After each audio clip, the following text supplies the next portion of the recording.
What's all that about?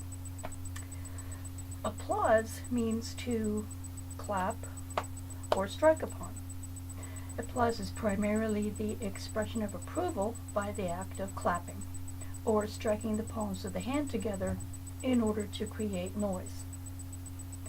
The custom of applauding is as old as humanity itself, and the variety of its forms is limited only by the capacity of devising means to make a noise.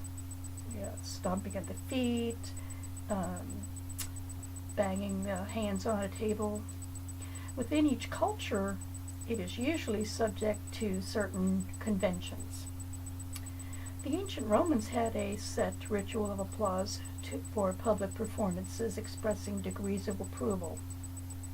One of them was snapping the fingers and thumb, clapping with a flat or hollow palm, waving the flap of a toga, for which was later replaced by handkerchiefs that were distributed to all Roman citizens. Notice that this applause was used by all Romans, not just by or for deaf people. The waving of a handkerchief in the air is now known as the Chautauqua salute. The Chautauqua salute itself first appeared in 1877 when a Canadian deaf man, Samuel Green, attended a church meeting on Chautauqua Lake in New York. He gave 3 prayer selections in sign language and received a great hand-clapping applause for it. The platform superintendent rose and suggested, since the speaker cannot hear your applause, take out your handkerchiefs and wave them in appreciation. And that is what the crowd did.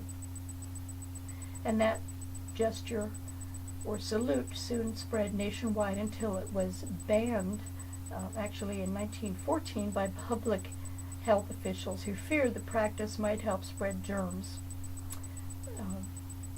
At the time that tuberculosis and other diseases were ravaging large parts of the U.S. population.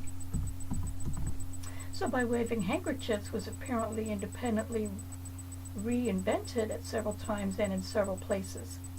It is said that the thunderous applause that came at the end of the 1824 premiere of the late deafened Ludwig van Beethoven's Ninth Symphony not only included a handkerchief ovation, but the audience also stood and they clapped.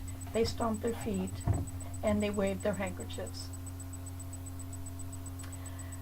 In 1984, at the Festival of Arts for the Deaf held in Edmonton, Alberta, and all of its participants were issued clapper sheets, which were specifically printed piece of light cloth, specifically for the purpose of waving for applause. One witness reported that several attendees who forgot to bring their clapper sheets resorted to waving their hands in the air instead.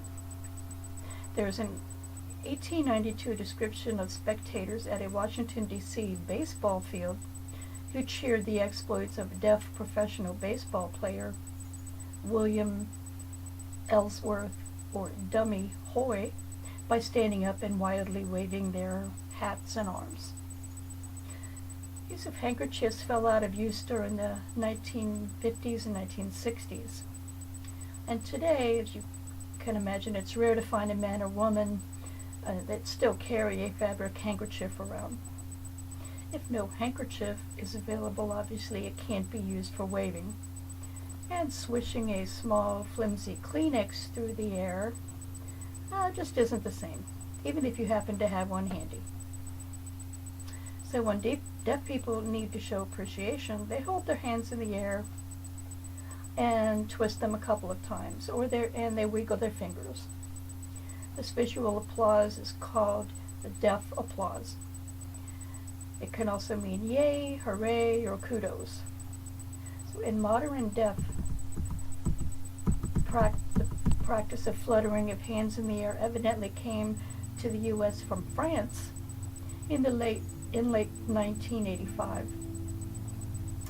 In a magazine article, a man named Gerald Bernstein told of attending a French deaf people's convention and noticed at the end of each presentation ended by clapping made by twisting of the hands and arms.